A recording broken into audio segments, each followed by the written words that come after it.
Assalamualaikum warahmatullahi wabarakatuh. Apa kabar? Semoga selalu sehat, sukses, dan bahagia ya. Di pertemuan ke-9 ini, Bu Silvana akan membahas materi manajemen sains, yaitu teori keputusan. Baiklah, kita mulai.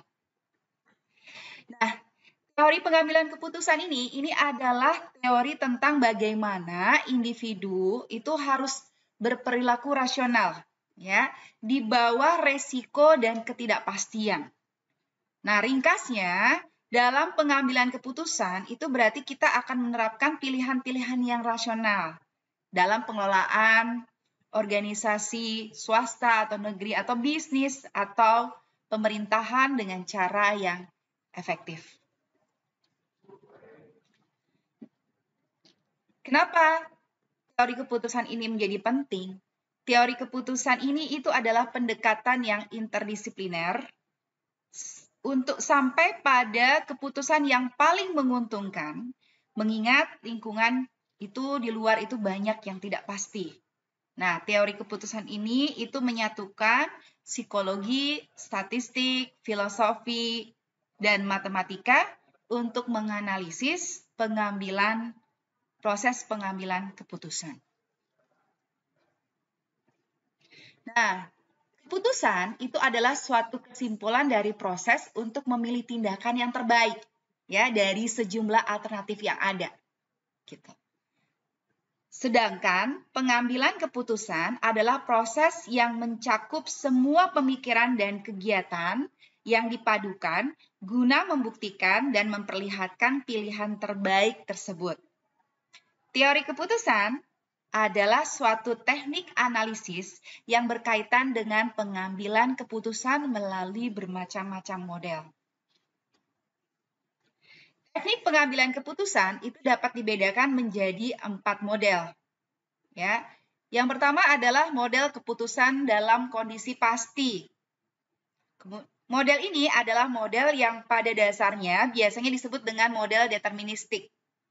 Mengasumsikan bahwa kejadian-kejadian yang akan datang di samping datanya dapat ditentukan dengan pasti, juga terjadi tidak ada penyimpangan dengan apa yang diperkirakan. Keputusan ini diasumsikan juga berlaku atas perkiraan tentang apa yang dihasilkan atau diakibatkan oleh masing-masing alternatif keputusan. Kemudian yang kedua adalah model keputusan dalam kondisi resiko. Model keputusan dalam kondisi resiko adalah setiap alternatif keputusan memiliki kemungkinan kejadian yang lebih dari satu. Banyaknya kemungkinan kejadian hasil atau akibat dari pelaksanaan masing-masing alternatif keputusan tersebut pada umumnya ditimbulkan karena adanya ketidaksempurnaan data yang dipergunakan sebagai dasar analisis. Perlu diperhatikan bahwa untuk bisa dikategorikan sebagai model keputusan dengan resiko besarnya probabilitas, kemungkinan kejadian dari satu alternatif keputusan itu harus diketahui. Model yang ketiga adalah model keputusan dalam kondisi tidak pasti. Itu adalah setiap alternatif keputusan memiliki kemungkinan kejadian lebih dari satu. Perbedaan model keputusan dengan ketidakpastian terhadap model dengan resiko terletak pada probabilitas kejadian dari setiap alternatif keputusan. Model keputusan dengan resiko, probabilitas dari setiap kemungkinan kejadian untuk setiap alternatif keputusan itu dapat diketahui. Sebaliknya, dalam model keputusan dengan ketidakpastian, besarnya probabilitas kejadian itu justru tidak diketahui. Nah, kemudian yang keempat adalah model keputusan dengan kondisi konflik. Model keputusan dengan kondisi konflik adalah model pengambilan keputusan di mana pengambilan keputusan itu lebih dari satu. Dengan kata lain, ada pihak lain ya yang mengambil kepentingan yang berlawanan.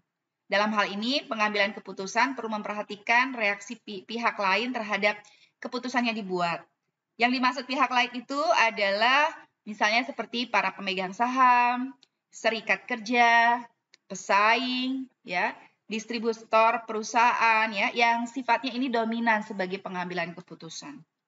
Nah, pada perkuliahan kali ini ya, kita akan bahas model yang kedua ini ya, model keputusan dalam kondisi resiko. Sedangkan besok ya akan dibahas untuk model keputusan dengan kondisi yang tidak pasti. Baiklah, kita mulai. Kita mulai dari contoh soal ya. Ini untuk model keputusan dengan kondisi ketidakpastian. Seorang investor ingin membeli salah satu dari 3 jenis perumahan. Nah, ia harus memutuskan antara beli apartemen, atau beli bangunan kantor, atau beli gudang, gitu ya. Kondisi dasar di masa yang akan datang akan menentukan besarnya laba yang akan diperoleh oleh investor tersebut. Jadi ada 2 kondisi ya. Kondisinya adalah bisa jadi keadaan ekonomi baik, atau bisa jadi keadaan ekonomi itu buruk, gitu. Nah, laba yang dihasilkan dari masing-masing keputusan dalam tiap kondisi dasar ditunjukkan pada tabel berikut. Perhatikan ini ada tabelnya ya. Di sini ada data-data dari laba ya. Kalau masing-masing keputusan ya. Kalau beli apartemen dalam kondisi baik itu $50.000. Kemudian sedangkan laba kalau dibeli dalam kondisi ekonomi buruk adalah $30.000. Sedangkan kalau kita beli bangunan kantor ya dalam kondisi baik labanya adalah mencapai $100.000. Sedangkan dalam kondisi buruk justru malah bukan laba ya, ini malah rugi ya. Disebut minus $40.000 itu adalah rugi ya. Jadi laba negatif itu adalah rugi. Justru kalau di kondisi ekonomi buruk, bangunan kantor itu mengalami kerugian sebesar $40.000. Kemudian kalau beli gudang ya, dalam kondisi baik dia $30.000 labanya. Kemudian dalam kondisi ekonomi buruk, labanya menjadi $10.000. Nah, kriteria pengambilan keputusan ya dalam kondisi ketidakpastian itu ya nanti kita akan belajar 5 macam kriteria keputusan. Jadi kita tuh tidak mungkin cuman mengambil satunya saja. Kalau mengambil satu nanti jatuhnya bahaya ya. Jadi kita harus mempertimbangkan berbagai kriteria pengambilan keputusan. Nah, kriteria pengambilan keputusan itu ada macam-macam ya. Tapi nanti yang kita akan pelajari ada 5 yaitu maximax, maximin, kemudian Hurwitz, maximax, regret, dan equal likelihood atau disebut dengan Laplace. Nah, kadangkala kriteria tersebut menghasilkan keputusan yang sama. Nih, kadang sama ya. Tapi kadang juga menghasilkan keputusan yang berbeda. Nah, pengambil keputusan itu harus memilih kriteria atau kombinasi yang paling tepat untuk memenuhi kebutuhannya. Nah, biasanya sih disesuaikan dengan kebutuhan ya. Jadi hasil yang mana yang sesuai dengan kebutuhan kita atau bisa kita ambil hasil yang paling banyak gitu. Jadi yang paling banyak dihasilkan dari model tersebut itu lebih cenderung kemana gitu ya. Oke, kita mulai ya. Yang pertama adalah kriteria maximax gitu ya. Kriteria maximax ini ya, pengambil keputusan itu memilih keputusan yang memberikan nilai paling maksimum gitu. Dari hasil-hasil yang maksimum. Jadi di sini ya pengambil keputusan itu dia merasa optimis gitu dalam kedepannya nanti dia akan mendapatkan laba yang besar. Jadi konsepnya kita berpikir optimis gitu ya. Nah, pengambilan keputusan itu mengasumsikan bahwa kondisi pasar yang akan terjadi itu adalah yang paling menguntungkan gitu. Nah, berdasarkan contoh di atas, maka pertama-tama pengambil keputusan akan menentukan nilai maksimal dari alternatif keputusan dengan cara sebagai berikut. Perhatikan di sini ya. Di sini kita lihat apartemen ya. Kita mulai dari apartemen dulu ya. Di sini yang paling maksimal yang mana? Yang 50.000 atau 30.000? Berarti yang 50.000 ya. Kemudian kita cari yang maksimal tentu saja yang $100.000 dan yang di sini gudang yang maksimal adalah $30.000. Dari situ ya dengan mudah sekali kita bisa mengambil bahasanya dengan nilai maksimaks ya. Nanti yang paling tertinggi adalah yang $100.000 ini yaitu bangunan kantor ya yang kita akan ambil keputusan gitu ya. Kenapa? Karena nilai tersebut menggambarkan laba ya yang diterima tertinggi oleh perusahaan dari setiap alternatif yang tersedia. Gitu. Nah, kalau misalnya tabel payoff itu, misalnya tabel payoff-nya ini menunjukkan dia biaya gitu ya, pengeluaran gitu. Sebaliknya nanti yang kita ambil adalah nilai minimal ya, minimum gitu. Oke, sudah paham di kriteria maksimax ya, mudah sekali cari aja yang maksimal ya. Kemudian di kriteria maksimin ya, itu sama juga ya, mirip seperti tadi gitu, tapi ya pengambil keputusan itu memilih keputusan yang memberikan nilai yang paling minimum. Jadi kita cari yang paling minimum dari setiap alternatif keputusan ya. Pada kriteria ini, pengambil keputusan itu justru malah merasa pesimis. Gitu. Jadi dia harus mempertimbangkan resiko-resikonya. Jadi lebih baik dia pesimis gitu ya.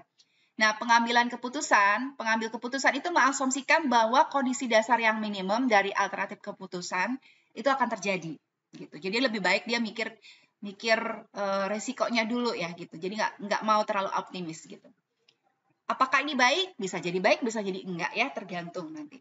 Kemudian berdasarkan contoh di atas, maka pertama-tama pengambil keputusan akan menentukan nilai minimum dari alternatif keputusan dengan cara berikut ya. Perhatikan di sini ya, dalam kondisi ekonomi baik ya, dia di sini 50.000 dan di sini 30.000. Yang diambil adalah nilai minimumnya yaitu yang 30.000 ya. Kemudian bangunan kantor $100.000, ini minus $40.000, tentu saja kita ambil yang minus $40.000. Kemudian gudang di sini 30.000, di sini 10.000, tentu saja yang diambil yang 10.000. Nah, dari sini kita ambil yang maksimal ya. Jadi kita ambil yang maksimal, setelah kita ambil minimal, makanya namanya maksimin ya kan. Jadi minimal kemudian dimaksimalkan gitu. Jadi maksimal dari ini apa? Maksimal dari ini adalah 30.000. Berarti yang kita ambil adalah yang apartemen. Jadi dari $30.000 minus $40.000 dan $10.000 yang kita ambil adalah $30.000 gitu ya. Nah, keputusan ini bersifat konservatif karena dia sudah mempertimbangkan hasil-hasil terburuk yang mungkin terjadi. Gitu. Ketiga adalah kriteria Hurwitz ya. Nah, kriteria Hurwitz ini adalah kompromi antara kriteria maksimax dengan maksimin. Prinsip kriteria keputusan ini adalah pengambilan keputusan itu tidak sepenuhnya optimis tapi tidak sepenuhnya juga pesimis gitu. Dengan kriteria Hurwitz ya, hasil keputusannya nanti dikalikan dengan namanya koefisien optimisme ya, pengambilan keputusan. Nah, koefisien optimisme ini didefinisikan sebagai alfa yang terletak antara nilai 0 dan 1. Nah, jika alfa itu sama dengan 1, maka pengambilan keputusan itu dikatakan sangat optimis ya. Jadi seperti kriteria maksimax tadi ya. Tapi jika alfanya sama dengan 0, maka pengambilan keputusan itu dikatakan pesimis. Jadi seperti kriteria maksimin tadi ya. Berdasarkan definisi tersebut, jika alfa adalah koefisien optimisme, maka ya 1 min alfa itu adalah koefisien pesimisme. Nah, kriteria Hurwitz itu mengharuskan untuk setiap alternatif keputusan ya, hasil maksimumnya dikalikan dengan alfa dan hasil minimumnya dikalikan dengan 1 min alfa-nya. Sebagai contoh, jika kita ambil alfanya adalah 0,4, artinya kalau 0,4 itu kan kurang dari 0,5 ya. Jadi investornya merasa pesimis gitu. Nah, misalnya kalau alfanya 0,4 berarti 1 min alfanya itu adalah 1 dikurangi 0,4 yaitu 0,6. Nah, kira-kira dengan kriteria Hurwitz ya, alternatif investasinya adalah seperti bagaimana ya. Kita lihat tabel berikut ya. Jadi di sini kita tahu bahwasanya ya, tadi ada, nah itu ya. Jadi di sini dalam kondisi baik apartemen 50.000, kondisi buruk 30.000 ya. Jadi tinggal kita kalikan saja masing-masing ini dengan angka alfa ya. Berarti dalam kondisi baik dikalikan alfa, dalam kondisi buruk dikalikan dengan 1 min alfanya. Jadi kalau di sini adalah 0,4, berarti di sini dikalikan 0,6. Pokoknya kalau ini sama ini kalau dijumlah ya, alfa dengan 1 min alfa dijumlahkan nilainya adalah 1 ya. Nah, setelah kita kalikan, dapatnya 50.000 dikali 0,4 ditambah 30.000 dikali 0,6, dapatnya adalah 38.000. Kemudian untuk bangunan kantor, pada kondisi baik tadi ya, seperti tadi ya, dikasih nilainya ada alfa.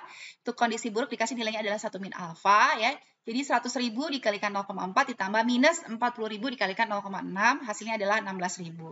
Kemudian untuk gudang ya, gudang di situ labanya 30.000 dalam kondisi baik, kemudian dikalikan dengan alfa yaitu 0,4 ditambah ya dalam kondisi buruk labanya adalah 10.000 dikalikan 0,6 dapatnya adalah $18.000 ya. Nah, dari sini nanti kita ambil yang paling maksimal gitu, yang paling banyak ya. Jadi di sini diambil adalah yang 38.000 gitu. Jadi dengan kriteria Hurwitz disarankan untuk memilih membangun apartemen. Kemudian kriteria yang keempat yaitu kriteria minimax regret. Ya. Kriteria minimax regret ya, ini adalah atau namanya regret itu penyesalan ya. Apa sih disebut dengan minimax regret? Ya, betul. Itu adalah kriteria penyesalan ya. Kenapa disebut dengan kriteria penyesalan itu? Karena pada kriteria ini pengambil keputusan itu bermaksud menghindari penyesalan yang akan timbul ya setelah memilih alternatif keputusan. Gitu. Jadi kita pilih, tapi pilih yang kira-kira kita nyeselnya sedikit gitu, ya. Jadi untuk meminimumkan maksimum penyesalan. Untuk mempergunakan kriteria max regret, pengambil keputusan pertama-tama memilih hasil yang paling maksimum untuk setiap kondisi dasar, ya. Perhatikan di sini ya. Untuk setiap kondisi dasar ya, di sini kita lihat ya, untuk kondisi ekonomi baik antara apartemen, bangunan kantor dan gudang, yang paling tertinggi itu adalah labanya pada bangunan kantor. Artinya, kita ambil sebagai patokan adalah pada kondisi baik adalah di bangunan kantor ya.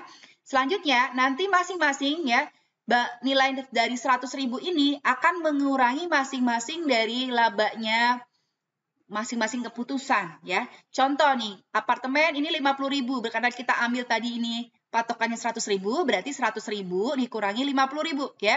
Dapatnya 50.000. Kemudian karena dia jadi patokan nih si bangunan kantor ya, berarti dia 100.000 dolar dikurangi 100.000 dolar. Jadi dia nilainya adalah 0. Biasanya kalau jadi patokan yang jadi patokan selalu nilainya 0. Gitu. Kemudian untuk gudang berarti kan 100.000 dikurang 30.000 dapatnya 70.000 ya.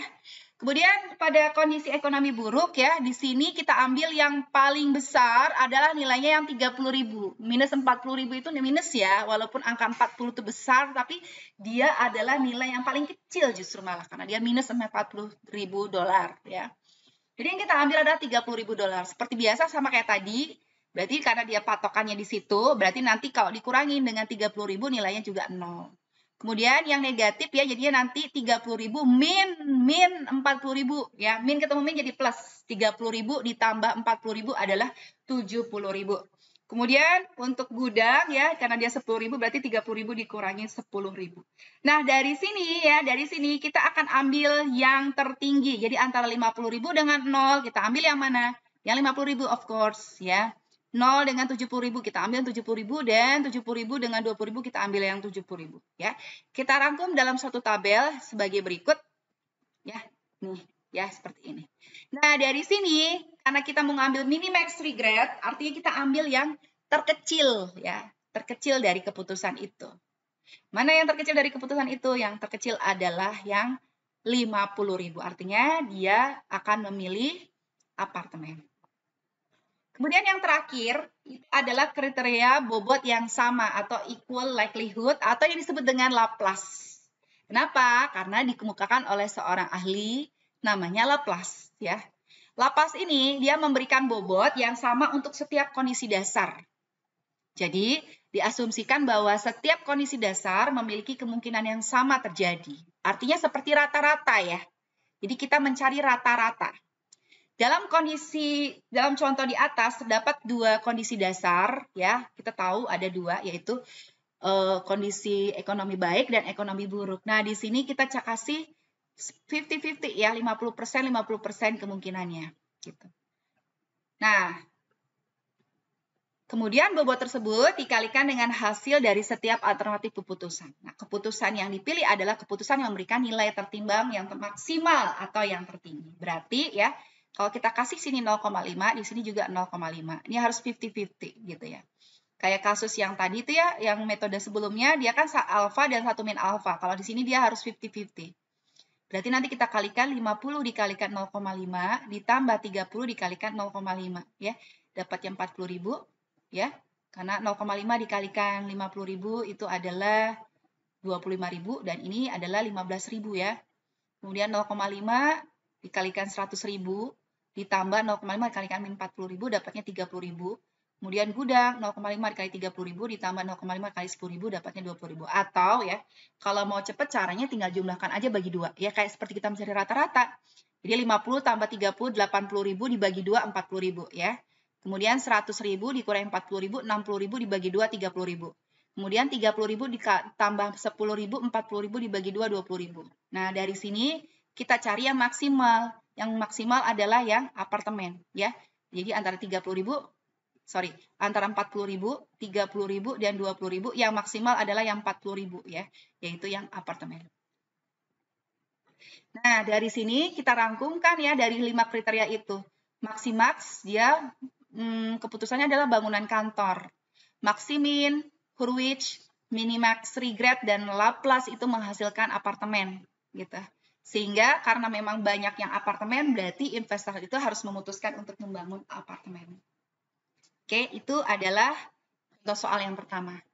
Contoh soal yang kedua, ya, Thomas adalah seorang investor ingin berinvestasi dengan membangun sebuah pabrik.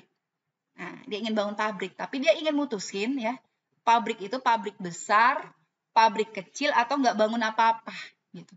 Jadi dia hold down dulu ya, dia diem dulu aja, nunggu kondisi ya. Itu alternatif yang ketiga.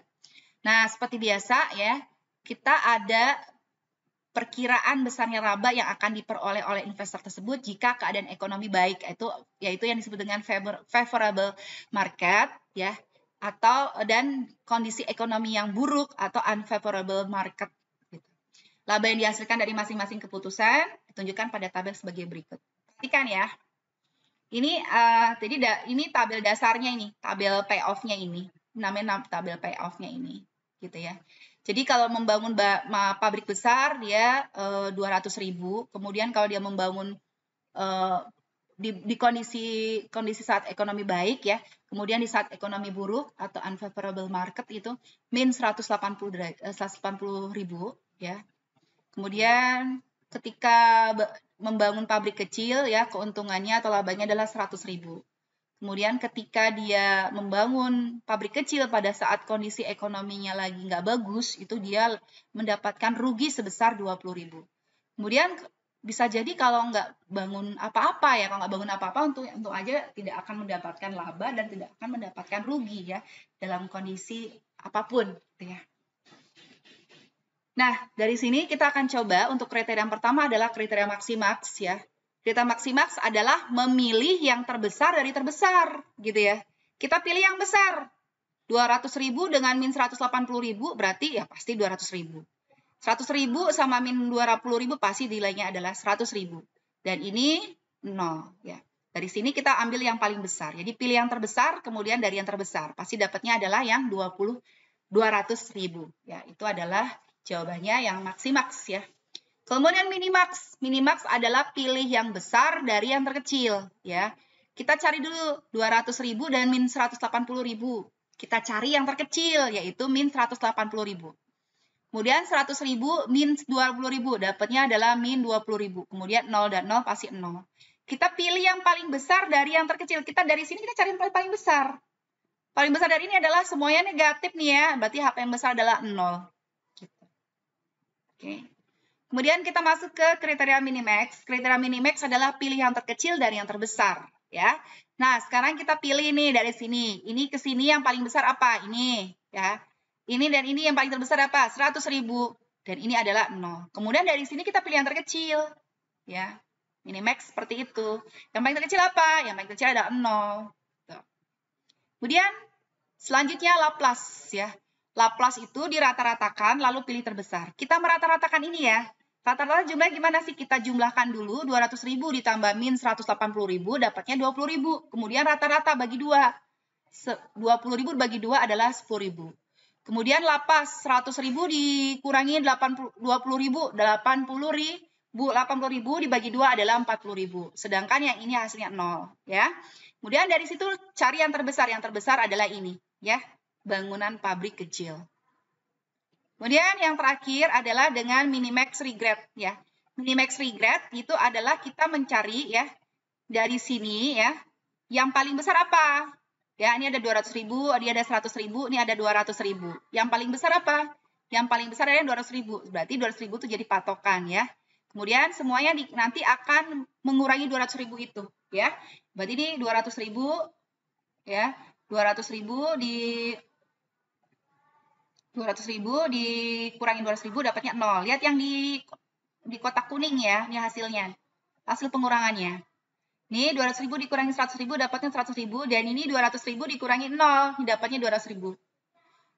Kemudian di unfavorable kita cari yang terbesar. Yang terbesarnya apa? 0 ya. Ini negatif, ini 0. Ini paling besar 0 ya. Berarti sini adalah 0 min 180. 0 min 0 min ketemu min plus 0 ditambah 180 dapatnya 180.000. Kemudian di sini 0 min 20.000 berarti dapatnya adalah 0 ditambah 20.000 dapatnya adalah 20.000. Kemudian di sini 0. Gitu ya. Oke. Nah, dari sini ya kita pilih antara 0 dengan 180.000 mana yang paling besar dapatnya 180.000.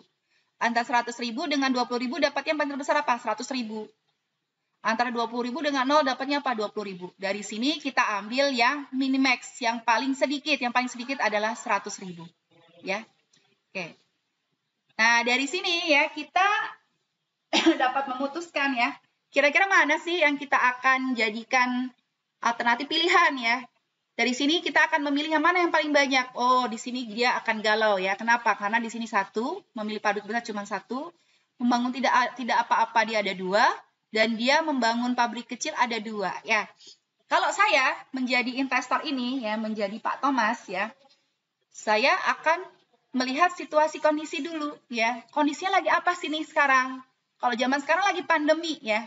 Lagi pandemi, lagi semuanya lagi sulit ya. Lagi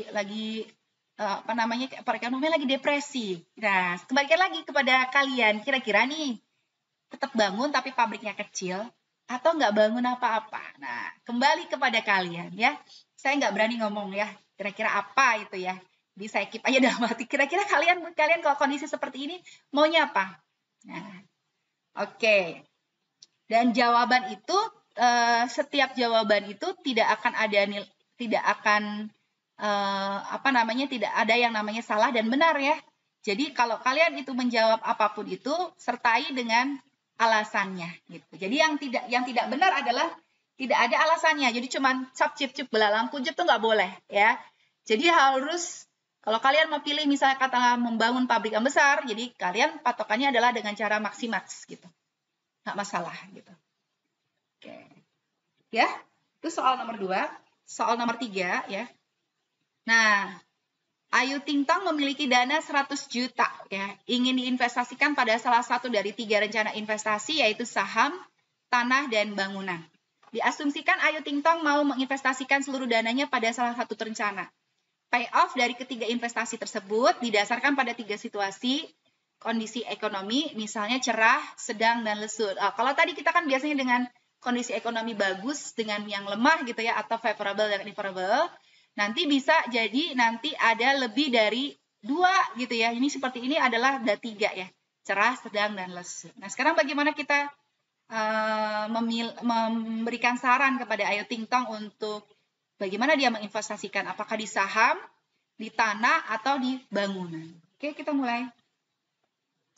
Nah, tabel payoff saya gambar lagi ya. Kita mulai dari kriteria maksimax. Maksimax ini adalah pilih terbesar dari yang terbesar ya. Berarti dari sini cerah, sedang, lesu kita ambil yang terbesar adalah 10, 8, 6, dan 1 kita ambil 8 ya. Bangunan ini 5, 5, 5 kita ambil 5. Nah, of course yang kita ambil yang terbesar adalah 10 gitu ya. Berarti jawabannya adalah di saham ya. Untuk kriteria maksimax gitu. Untuk kriteria maksimin ya. Kriteria maksimin kita cari yang minimal ya, minimal dari ketiga alternatif ini. Ada 10, min 6,5 dan min 4 pada saham. Berarti yang minimal adalah minus 4 ya. Kemudian 8, 6 dan 1 berarti yang minimal adalah 1, 5, 5, 5 berarti yang minimal adalah 5. Selanjutnya kita pilih yang terbesar dari seluruh ini, berarti dapatnya adalah 5. Itu kriteria maksimin. Artinya nanti dengan kriteria maksimin, alternatifnya adalah membeli bangunan. Kemudian kriteria maksimax ya. Maksimax itu memilih yang terkecil dari yang terbesar. Jadi kita cari yang terbesar dulu nih. 10, 6,54 dapatnya ini, terbesarnya ini. Jadi dia hampir seperti maksimax ya, tapi dia ngambil yang terkecil ya. Dapatnya 5 ya.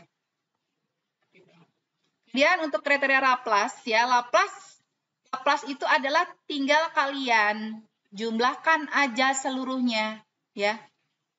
10 ditambah 6,5 dikurangin 4.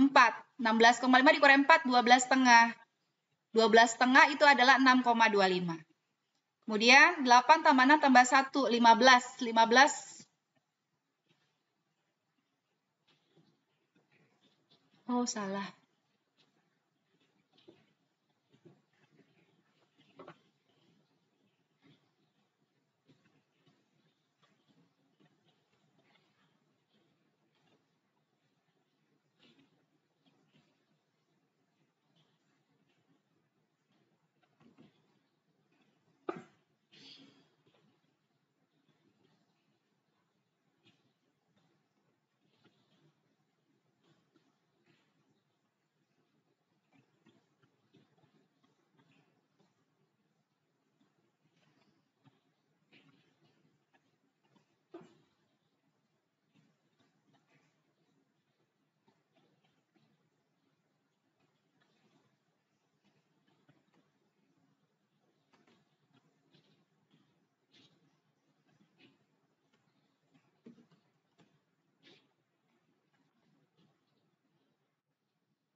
Nah, 12.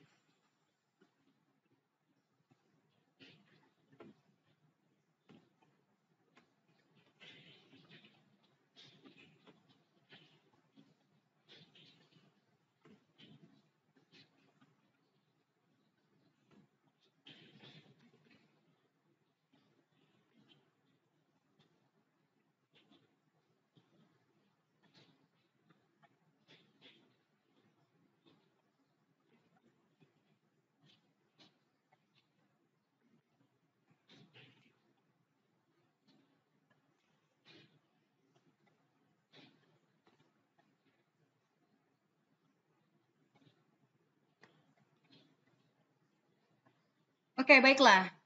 Nah, untuk kriteria yang ketiga, baiklah untuk kriteria yang keempat yaitu kriteria Laplace ya. Kriteria Laplace di sini kita mencari rata-ratanya lalu mencari nilai terbesar ya. Jadi 10 tambah 6,5 dikurangi 4 itu kan 12,5 ya. 12,5 dibagi 3 itu adalah 4,2 ya. 8 ditambah 6 ditambah 1, 15 bagi 3 adalah 5 ya. 5 tambah 5 tambah 5 adalah 5. Nah, dari sini kita ambil yang terbesar yaitu 5 dan 5 ini ternyata ya. Jadi di sini nanti akan mengambil berarti bisa jadi antara tanah dan bangunan ya. Tanah atau bangunan. Ya. Kemudian yang selanjutnya adalah kriteria minimax regret ya. Minimax regret ya. Itu adalah kita mencari ya patokan dari masing-masing kondisi perekonomian, cerah, sedang, dan lesu. Kalau di sini berarti patokannya 10 ya. Kalau di sini patokannya yang paling besar adalah 6,5. Kalau yang di sini patokannya 5. Nah, selanjutnya masing-masing itu nanti dikurangi dengan jadi 10 nanti jadi masing-masing patokannya nanti dikurangi oleh dirinya masing-masing gitu ya. Labanya masing-masing. Karena dia menjadi patokan pasti ini menjadi 0 ya. Karena dikurangi dengan 10. Ini juga dikurangi 8 jadi 2 dan ini dikurangi 5. 10 dikurangi 5. 5. Nah, ini karena jadi patokan 6,5 ini berarti 6,5 dikurangi 6,5 0. 6,5 dikurangi 6 itu adalah 0,5 dan 6,5 dikurangi 5 adalah 1,5. Kemudian ini patokannya 5, jadi 5 dikurangi min 4. 5 plus 4 adalah 9. 5 dikurangi 1 adalah 4 dan 5 dikurangi 5 adalah 0. Nah, dari sini ya kita cari mana yang maksimal. 0, 0 dan 9 dapatnya 9 ya. 4 0,5 dan 4 dapatnya 4. 5 1,5 0 dapatnya adalah di sini yang maksimal adalah harusnya 5. Sorry ya, di sini harusnya 5 yang maksimal ya. Harusnya 5.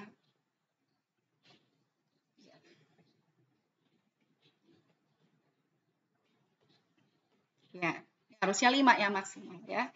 Lalu dari situ ya, dari 9, 4 dan 5 kita lakukan yang mana yang paling sedikit, yang minimax ya. Yang minimax itu adalah yang ini ternyata ya. Bukan. Sorry, ini salah ya. Jadi jawabannya yang minimax adalah 4, berarti dia memilih tanah. Oke. Nah,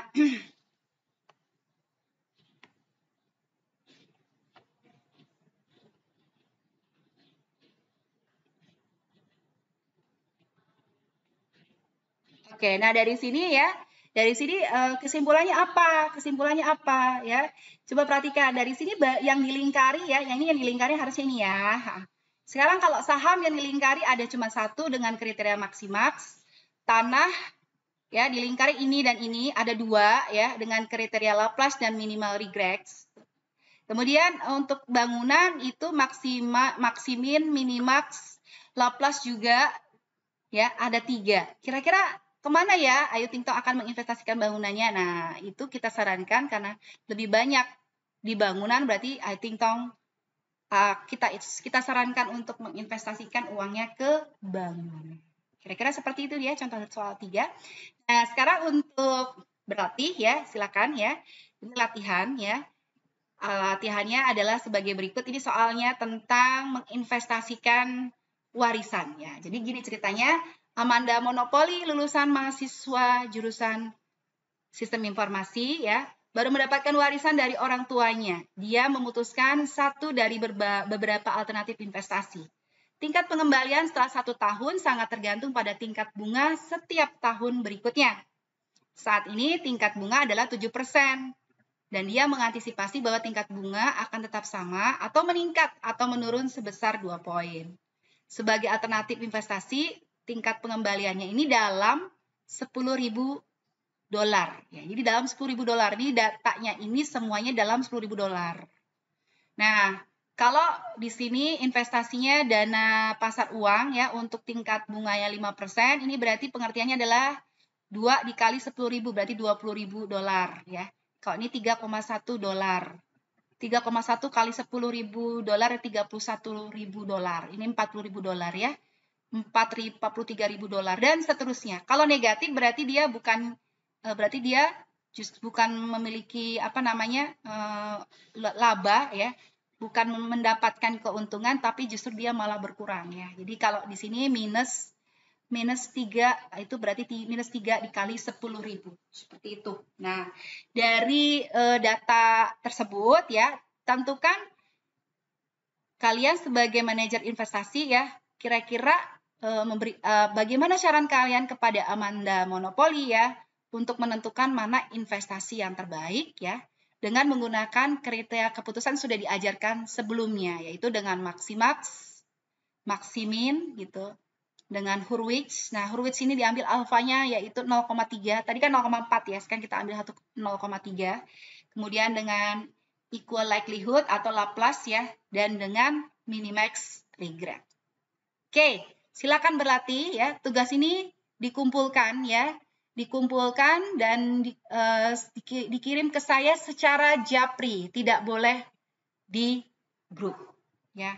Jadi dikerjakan dan dikumpulkan secara japri ya.